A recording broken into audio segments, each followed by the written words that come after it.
April 1999, a Honda test facility in Tochigi, Japan. Lead engineer Shigeru Uehara stands in front of a soundproof dyno cell, watching through reinforced glass as a prototype engine screams to life. A tachometer climbs. 7,000 revolutions per minute. 8,000, 8,500, 9,000. The noise is unholy, a mechanical shriek that sounds like metal tearing itself apart. Every engineer in the room winces, waiting for the inevitable explosion. But it doesn't come. The engine just keeps screaming, holding 9,000 revolutions per minute like it's nothing. Uehara checks the monitor. 0 valve float. 0 harmonics. The engine is making 247 horsepower from 2 liters.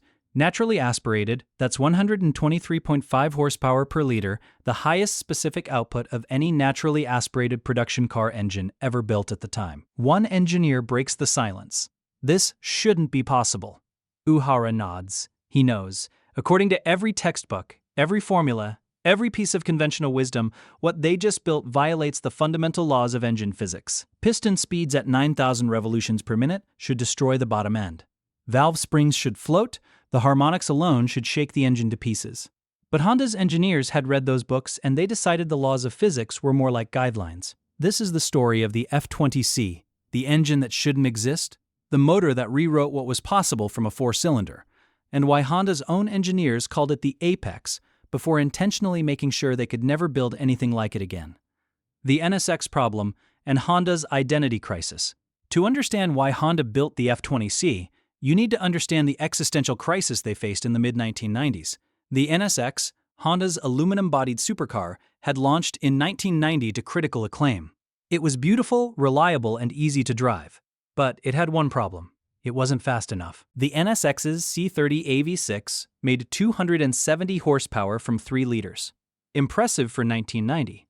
But by 1995, the Ferrari F355 made 375 horsepower. The Porsche 911 Turbo made 400. Even the Dodge Viper, a crude American muscle car, made 450. Honda couldn't compete on power. They didn't have a V8. They didn't have forced induction in their sports cars. Their philosophy was high-revving, naturally aspirated engines. Precision over brute force. But precision wasn't selling. The NSX was a commercial disappointment. Beautiful, brilliant, and completely overshadowed by cars with bigger numbers on their spec sheets. Honda's management faced a brutal reality. Their engineering philosophy, the thing that defined their brand, wasn't enough anymore. Customers didn't care about VTEC or aluminum construction. They wanted horsepower. And Honda didn't know how to give it to them without abandoning everything they believed in. Then someone had an idea. What if they took their high-revving philosophy to its absolute extreme? Not just high RPM, but impossibly high. So high that the specific output would shame every competitor, even the Ferraris and Porsches with their exotic V8s and V10s. They couldn't build a big engine, but they could build the most advanced small engine in history. The project was called Dream 2000. The mission: create a 2-liter engine that would rev to 9,000 revolutions per minute and produce over 120 horsepower per liter, something nobody had ever done in a production car. When the brief hit the engineering department, most people thought it was a joke. 9,000 revolutions per minute was Formula One territory. Production cars didn't rev that high. They couldn't.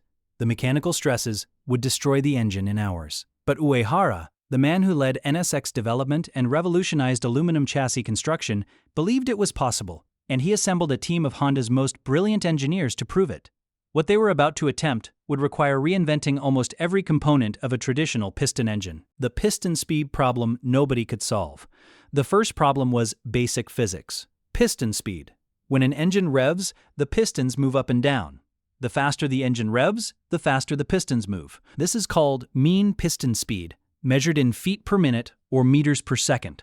For most production engines, mean piston speed tops out around 4,000 feet per minute. That's considered the safe limit before mechanical stress becomes dangerous. Racing engines push to 4,500, maybe 5,000 feet per minute. At 9,000 revolutions per minute, with an 84 mm stroke, the F20C's pistons would be moving at 4,960 feet per minute. That's faster than most Formula One engines of the era. At those speeds, several things happen, all of them bad. First, the connecting rods experience massive tensile and compressive forces. They're being stretched and compressed thousands of times per minute, with enough force to literally rip them apart. Second, the piston rings can't seal properly. At extreme speeds, the rings flutter and lose contact with the cylinder walls. Compression drops. Oil gets past the rings, the engine loses power and starts destroying itself. Third, the valve train can't keep up. Valve springs, even strong ones, can't close the valves fast enough. The valves float, staying open when they should be closed. This causes catastrophic collisions between pistons and valves. Every engineering textbook said the same thing. You can't safely rev a 2-liter 4-cylinder to 9,000 revolutions per minute with a production-viable lifespan. Honda's answer? Watch us. The impossible valvetrain. The valvetrain was where Honda performed their first miracle. To rev to 9,000 revolutions per minute, they needed valves that could open and close 75 times per second, each valve without floating, without breaking. The F20C required hand assembly. It required exotic materials. It required obsessive quality control. And it lost money. Modern engines are designed for profitability first, performance second. They're built by robots on assembly lines. They use common parts to reduce costs. They are good engines, but they're not the F20C. What Honda won't admit publicly is this: the F20C was a glorious, beautiful mistake. They built an engine that was too advanced for its market, too peaky for most drivers, too expensive to manufacture profitably, and too uncompromising for everyday use. But to enthusiasts, the F20C represents something more important than profit margins. It represents the moment when Honda asked, how far can we push naturally aspirated technology? They built an engine that revved to 9,000 revolutions per minute and could last 200,000 miles doing it. Will we ever see another engine like the F20C? Probably not, because the economics don't work, because turbochargers are more efficient, because most buyers don't want to rev an engine to 9,000 revolutions per minute to access full power. The age of naturally aspirated screaming 4 cylinders is over, and the F20C was its final perfect expression. Here's the question Honda can't answer. If they could build a 9,000 revolutions per minute engine in 1999, what could they build today with modern materials and technology? Could they build a 10,000 revolutions per minute engine? Could they extract 150 horsepower per liter naturally aspirated? Or have they decided that chasing that dream simply isn't worth it anymore?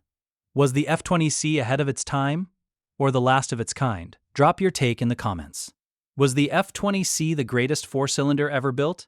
Or an over-engineered dinosaur? And if you owned an S200,000, would you keep the F20C stock? Or would you be tempted to see what it could do with a 9,500 revolutions per minute redline?